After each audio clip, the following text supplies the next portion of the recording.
What's going on, everybody? Welcome back to Chuds BBQ. My name is Bradley Robinson, and today I'm going to show you how I made this.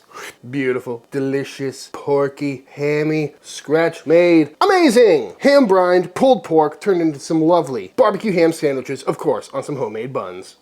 Coming up!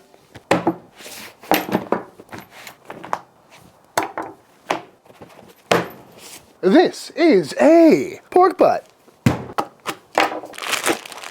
Pat it dry.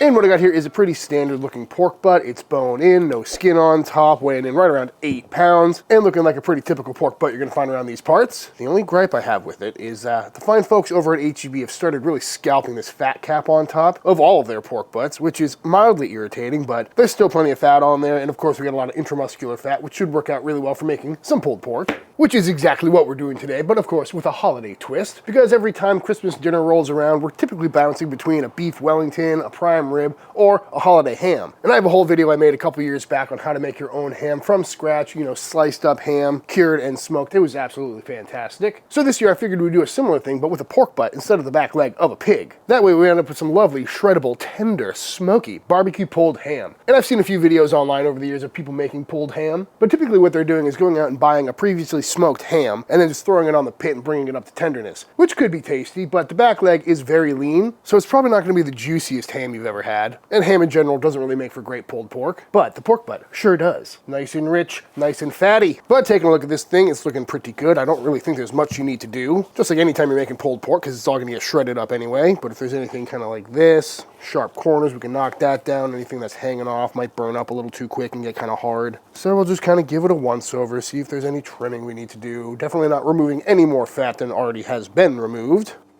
Except for this little piece right here, because it looks like it's going to peel up anyway. But that's just me being annoying. Just tidying it up a little bit, but really, that's looking pretty good to me. But to get this from a pork butt into ham, we need to go ahead and make ourselves a cure, which is super easy to do. Starting with going into a pot with some cinnamon sticks, a couple of cloves, some black peppercorns, and some allspice berries. And we're just going to toast these in a dry pan for a couple of minutes to help release their wonderful flavors. Smells like Christmas already. So now in we go with some water, followed by our salt, some brown sugar, some crushed up garlic, our pink curing salt #1, and some crushed red pepper for a little bit of heat. And get that all nice and mixed up. You can bring it up to a simmer or just wait until everything is nicely dissolved. And once up to a simmer, all the sugar and salt have dissolved. I also let this sit here and kind of steep for the last 10-15 minutes just to get all the flavor out of our ingredients. But now we can go in with the rest of our water in ice water form to cool this down for a total of 1 gallon. And now into our intended brining vessel, we go with all of this brine. And now in we go with our pork butt here.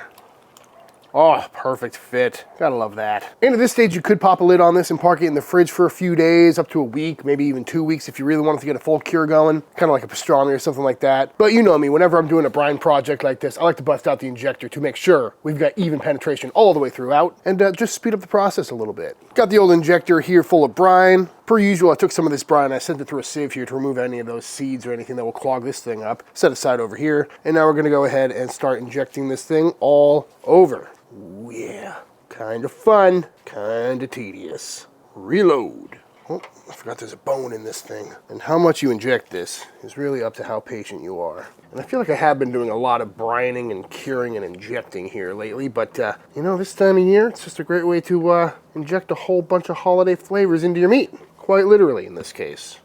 And just like that, this thing is fully pumped up. It's looking nice and buoyant and nice and engorged. So now, lid goes on. And we're gonna park this in the fridge. And how long we let this go in the fridge is up to you depending on how much time you've got. You know, you could do an overnight brine, which would be enough time for that pink salt to do its job, but it's a pretty big piece of meat and you might not get maximum flavor that way. Typically when it comes to a pastrami or bacon or something like this, I'll go about 3 or 4 days, and that works out pretty well, but because it's a pork butt and it's really thick, I'm probably gonna go a full week on this, which should be enough time to let all those flavors develop and penetrate this thing all the way throughout. So, into the fridge this goes, but every day I'm gonna come and rotate it around because it is floating a little bit to make sure we get even brining, but really, just gonna keep an eye on it and let it go for a week. So I'll see you in a little bit. 7 days later. Out of the fridge this comes, and I think 7 days is plenty enough time to get this butt fully cured and make sure that brine penetrates all the way through. But now I'm gonna go ahead and dump out all this brine and give this thing a rinse to make sure there's no seeds or anything stuck to it. And there it is in all its glory, looking very nice. Color darkened up a little bit, which is a good sign that the cure did its job, and it's feeling really heavy. And I just weighed it, and it weighs 9 pounds and 9 ounces, which means we added a little bit over a pound of weight to this butt. So hopefully it's chock full of really good flavor. And we could go ahead and throw this on the pit right now if we were going for that classic smoked ham vibe. But again, this is more of a pulled pork ham, so I think I'm gonna put a rub on there. Starting by going into this spice grinder with some whole coriander seeds, as well as a few allspice berries for that extra Christmassy note. And get that buzzed up. Beautiful, nice coarse grind on that. And now for some black pepper. So that was 1 part coriander, now 2 parts 16 mesh black pepper, and 1/2 part granulated garlic. Pretty simple rub. And get that all mixed up. And now, simply enough, we're gonna get this thing fully covered in our rub, which should give us some great flavor, and of course, a nice barbecue bark. And so far, everything is smelling really good. Nice, heavy coating, folks. Don't be shy, it's a big old piece of meat. And there's no salt in this rub, so we don't have really much to worry about. Flip it over, top and bottom, please. Folks, don't forget the sides. And that is looking pretty much perfect to me. Let's go ahead and fire up the pit.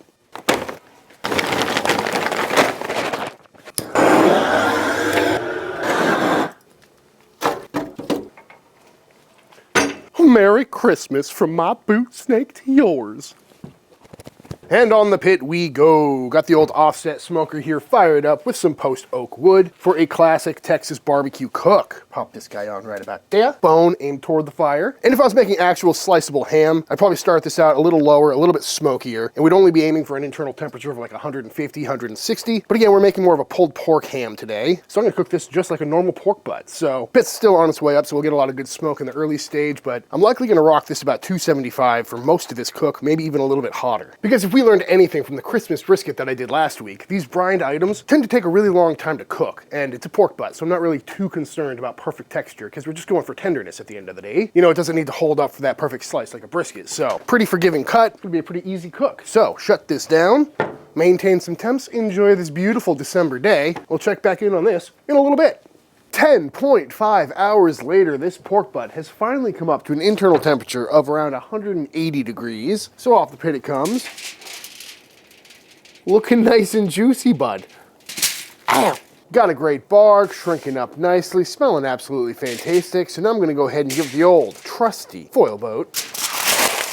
And that's gonna help hold on to some of the juices, making this thing nice and tender while letting this fat cap and bark on top continue to render. So now, back on the pit this goes for probably another hour or two until it comes up to temperature and is probing nice and tender. 14 hours later on the dot, and out of the pit this pork butt comes, looking nice and barky, probing nice and tender, feeling like butter. Smelling absolutely incredible, but now I'm gonna rest this down at room temp until it hits about 150 or so degrees. Then I'm gonna park it in the fridge overnight to chill down, and then we'll check back in on this in the morning. And after letting this carry over and cool down, I parked it in the fridge for a little bit until it was nice and cool. That way when I vac sealed it, we didn't suck all the juices out of it. And now it is frozen solid, which means I can put it in my suitcase and fly back to New Hampshire to enjoy the holidays, and we'll see how this came out. So I'll see you when I get there. And just like that, I have made it back to lovely New Hampshire. The family is here. There are cocktails in hand. There is a lovely fire. Family, how's Christmas been so far? Great. We're waiting for the presents that are under the tree. Yeah, I've been busy elfing all day. And now I'm resting up with some nog. Eggnog. I like your hat. Thanks. Looks like someone else's I know. And there's a large couch dog over there. And luckily the pork butt has made it through security safely. There wasn't any delays that made me freak out or anything like that. So that's good.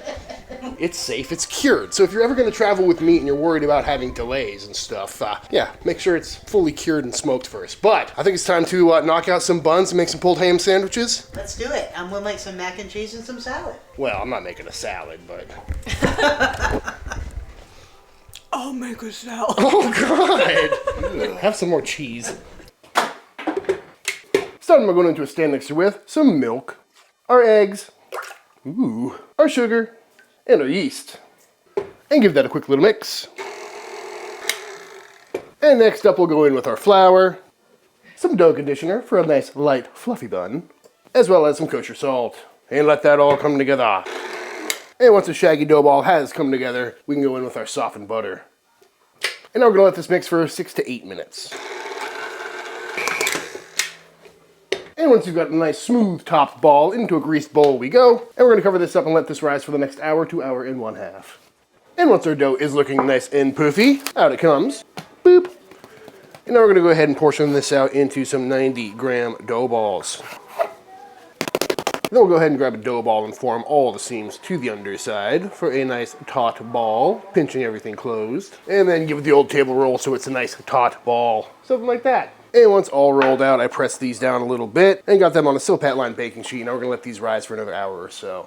And after a nice second rise, these are looking nice and plump and nice and smooth. So now we're gonna paint these with an egg wash, as we typically do. Just a beaten egg with some water for some extra shine. And once nicely egg washed, we're gonna go down with some sesame seeds. And full transparency, I was planning on doing some caraway seed on top, per Matt James's recommendation, but I forgot to buy some. So we're just gonna go straight sesame today. And now we're gonna pop this into a 375-degree oven for about 30 minutes.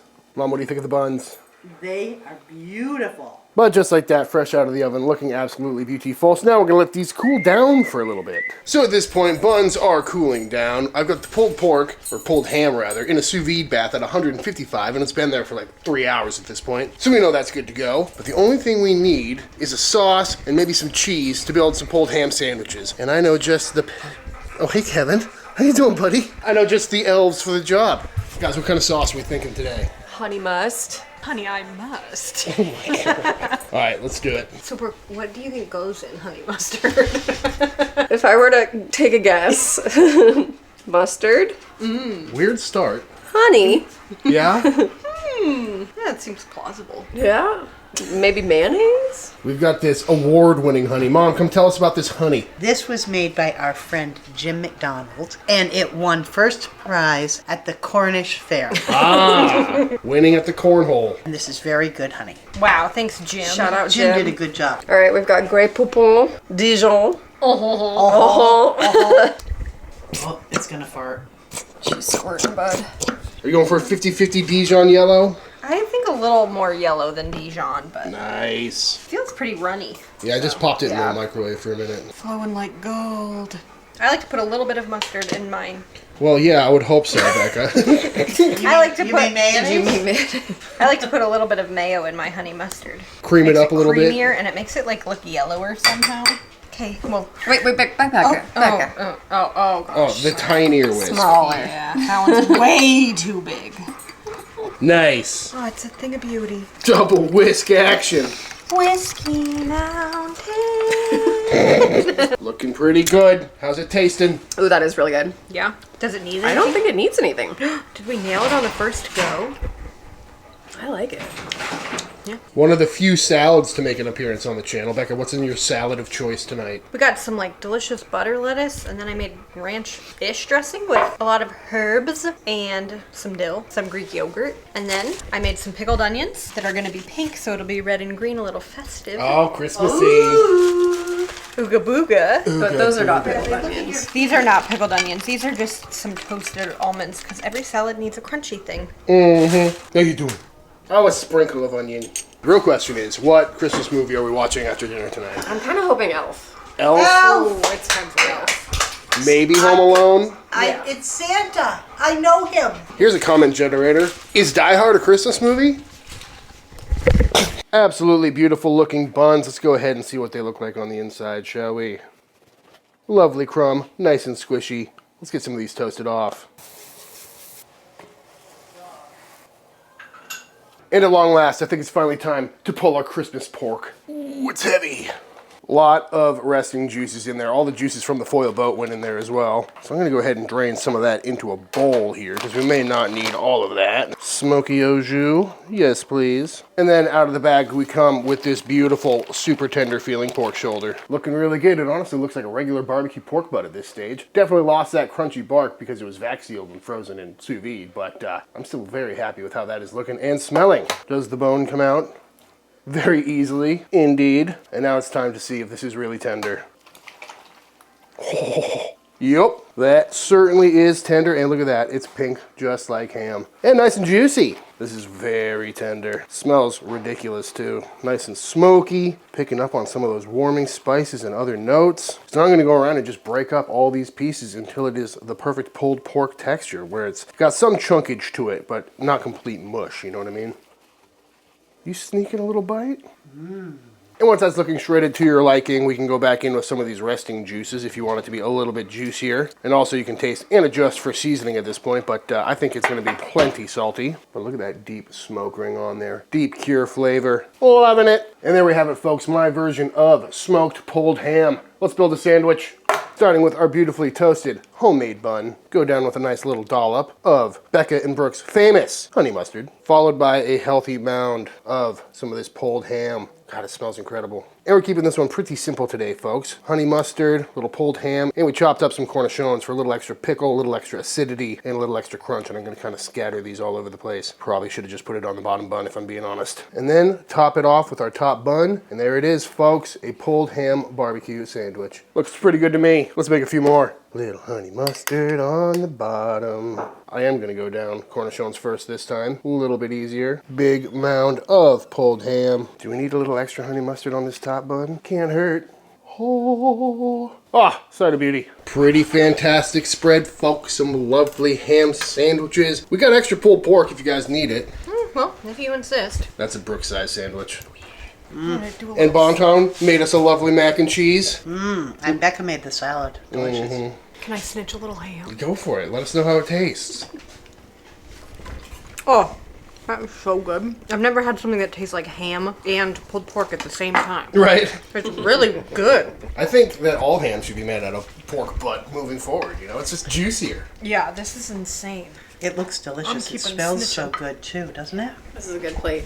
Can't stop won't stop. Okay. Dad, did you try the pork by itself yet? No. Give us a little taste test. Very good. Nice and moist. Bradley, did you put the cheese on? Nope, completely forgot about the cheese. Thanks for reminding me. If anyone wants to add cheese to this, we got Swiss cheese specifically for it. I don't know if it needs it. Yeah, maybe not. It would be good. But We've got cheese in the Yeah, we got macaroni mac and cheese. You know, things get hectic around the holidays. I get forgetful, you know. I don't know why. I couldn't even wait to get my plate. Yeah, I was going to say, you just freestyling at the end of the counter here? It's so good. Everyone, this looks delicious. I'm gonna need like 100 of these. Well, I don't think you're going to say that after you finish that. Time will tell. A little big bite. Per usual, the buns look gigantic, but after one bite, they squish right down. No, it's so good. Perfect ratio. the buns are so squishy. Yum. Gotta love fresh made buns. All right, I need to grab a plate. Going for the cheese. Yeah, but it's mostly just because I want an excuse to use this blowtorch. Oh, Chef Becca. Look at her go. Pull on your cheese. Oh, hear the cheddar's voice. We did not plan that. And now it's time for the official taste test. Oh. Can we do another take where you enunciate a little bit clearer?